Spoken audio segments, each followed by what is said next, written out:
India TV YouTube channel को subscribe करें और बेल आइकन दबाएं। और शुभेंदु अधिकारी इस वक्त एक प्रेस कॉन्फ्रेंस कर रहे हैं, आपको सीधे वहीं लिए चलते हैं। বাগাড়িয়া এবং মিস্টার বিনয় মিশ্র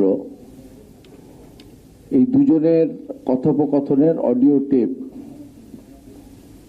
চারিদিকে ভাইরাল হয়েছে, কোন কোন ইলেকট্রনিক্স মিডিয়াতেও সেটা এসেছে এবং এটা পশ্চিমবঙ্গের ক্ষেত্রে তথা ভারতবর্ষের ক্ষেত্রে আমরা মনে করি সরকারি মদতপুষ্ট একটা সবচেয়ে বড় স্ক্যাম, দুর্নীতি।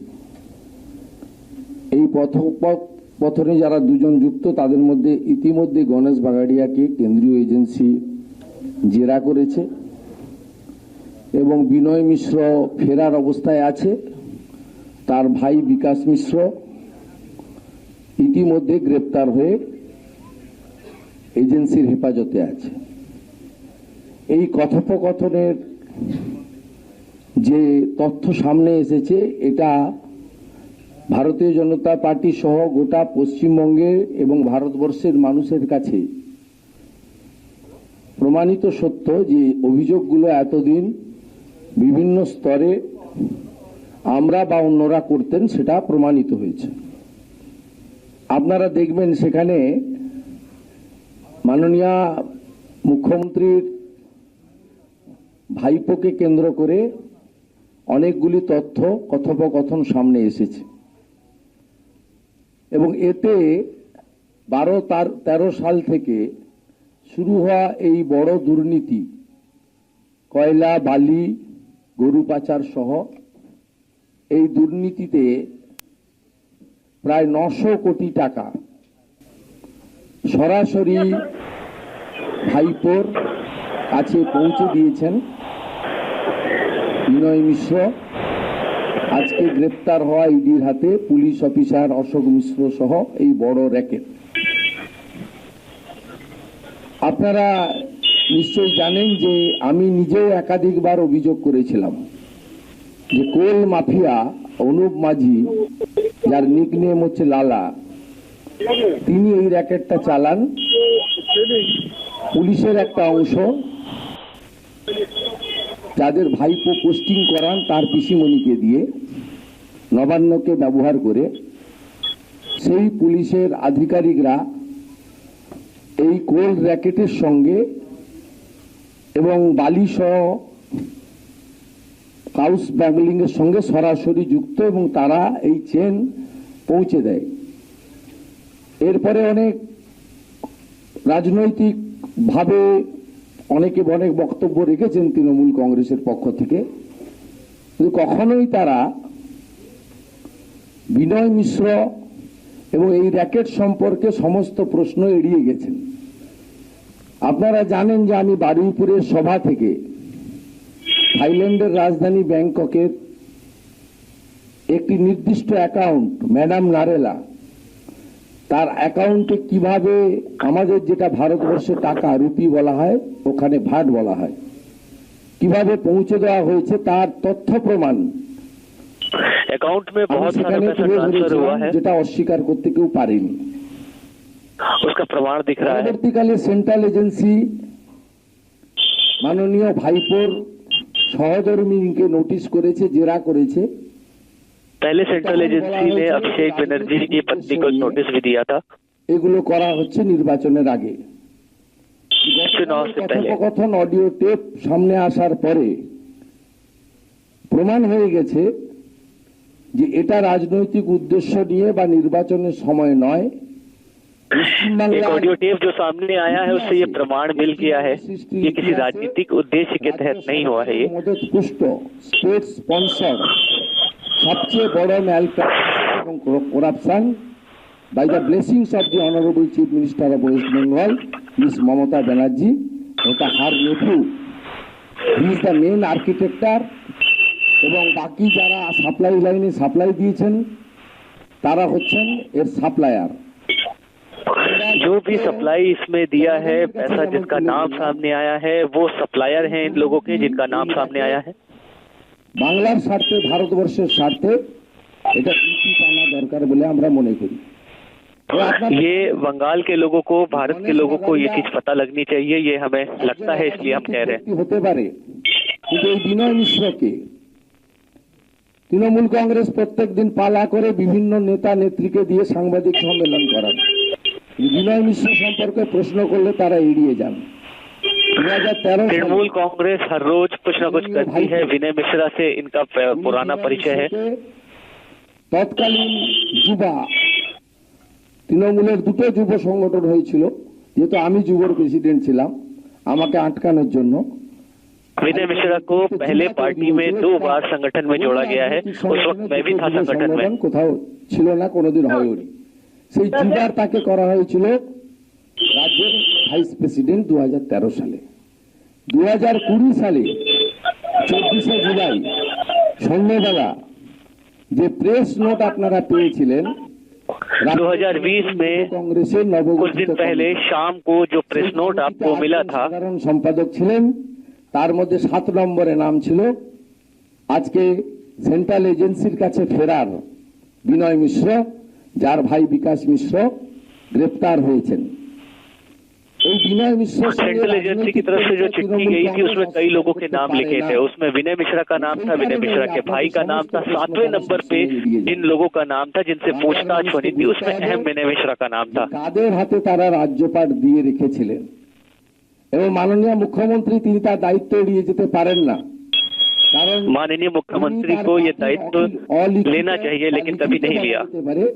সেকেন্ড ইন কমান্ড করেছেন তার তোলাবাজ ভাইপোকে। जो सेकेंड इन कमांड पार्टी में है वो उनका भाईपो है, यानी अभिषेक बनर्जी। এই আইসি অশোক মিশ্র আজকে যিনি ইডির হাতে গ্রেপ্তার হয়েছেন তিনি ছিলেন পৌঁছে দেওয়ার আসল কারিগর। পুলিশের স্কট ভ্যান করে গাড়ি করে পৌঁছে দেওয়া হতো শান্তিনিকেতনে। এইভাবে টাকা তুলে পৌঁছে দেওয়া হতো। शांति ईडी के हाथों जो पहले पकड़े गए थे वो असली लोग थे जो शांति निकेतन में पैसा पहुंचाते थे। এলিয়াস আপনার নিকনেম লালা তিনি দিতেন। পরবর্তী 2 বছর মাসে 35 থেকে 40 কোটি করে টাকা আজকে এখানে দেওয়া হয়েছে। अनूप माझी उर्फ लाला प्रत्येक महीने 35 से 40 करोड़ रुपए देते थे। যে বিনয় মিশ্র কলকাতাতে তার বেশি ফ্ল্যাট পারচেজ করেছে এবং সব জায়গায় সিন্ডিকেট এবং তার সিন্ডিকেটের পরিচালনার দায়িত্ব এরা ছিলেন। তাই আমরা ये जो पूरा सिंडिकेट था और इस सिंडिकेट का जो पूरा जो चलाया जाता था उसका पूरा दायित्व इन्हीं लोगों के जिम्मे था। ব্যানার্জি পরিবার তার নেতৃত্বে মুখ্যমন্ত্রী সরকারি ক্ষমতাকে অপপ্রয়োগ করেছেন। আজকে যে অভিযোগগুলো মঞ্চে দাঁড়িয়ে এতদিন ধরে আমরা করতাম, অন্যান্যরাও করতেন, মানুষের মধ্যে আলোচনা হতো, সেটা সত্যি পরিণত হয়েছে। बनर्जी परिवार में सुप्रीमो भले ही ममता बनर्जी हो, लेकिन अभिषेक बनर्जी हमेशा मंच पर खड़े होकर कुछ न कुछ कहते रहते थे, लेकिन अब सब कुछ साफ हो गया है। मैं नहीं समझता हूं कि मुझे कुछ ज्यादा इसमें योग करना है, मगर हाँ एक बात जरूरी है कि यहाँ बच्चा बच्चा जानता है पूरे बंगाल में, जो आज उजागर हुआ है इस टेप के जरिए। मैं समझता हूं हर एक बच्चा जानता है कि कौन से लेवल में करप्शन पहुंच गया है, और ये कोयले की खान नहीं, ये करप्शन की खान है। और ये जो दिख रहा है ना, जिसको अंग्रेजी में कहते हैं टिप ऑफ द आइसबर्ग, नौकरियां तो है नहीं, मतलब पूरा करप्शन इंस्टीट्यूशनलाइज कर दिया है। यहां तोलाबाजी, कटमनी, वायलेंस, लोग डर रहे हैं। आज देखिए हमारे आईपीएस बड़े ऑनेस्ट हैं ज्यादातर, मगर कुछ उनकी तालमेल के बगैर ये नहीं हो सकता है। तो एजेंसी अपना काम कर रही है और करेगी, मगर पूरे बंगाल को खोखला कर दिया। और जैसे कोयला आ रहा है तो 50 किलो हो, 15 किलो हो, मैं समझता हूं कि उसमें भी हजारों की संख्या में यूथ लगा होगा, क्योंकि वो गरीब है, उसको पैसा चाहिए। 50 किलो साइकिल में लाकर कहीं लाद देते होंगे। ये पूरा मतलब एक पैरेलल सिस्टम। और मैं यदि ये कहूं कि ये पूरा एक पैरेलल सरकार, बेनीति की सरकार चल रही थी, जहां लूटा जा रहा है किसका पैसा, आपका हमारा गरीब का पैसा लूटा जा रहा है। तो इसकी छानबीन तो हो ही रही है और होगी, मगर इस दुर्नीति का जवाब तो आखिर में जनता ही देगी और जनता सब समझती है। तो मैं यही कहूंगा कि आज जिस प्रकार से ये उजागर हुआ है वो टिप ऑफ द आइसबर्ग है और यहाँ सब साठगांठ है और एक भय का वातावरण है। यहाँ की पुलिस भी डरती है और इन जिस सबके नाम दिए उनको बाकायदा प्रोटेक्शन मिलता था। तो ये किस हद तक जाएगा, किस हद तक बंगाल को खोखला कर दिया है, और इसीलिए आज ये जो भी उजागर हुआ है मैं समझता हूं बंगाल की जनता इसका जवाब देगी। बस मुझे यही कहना था।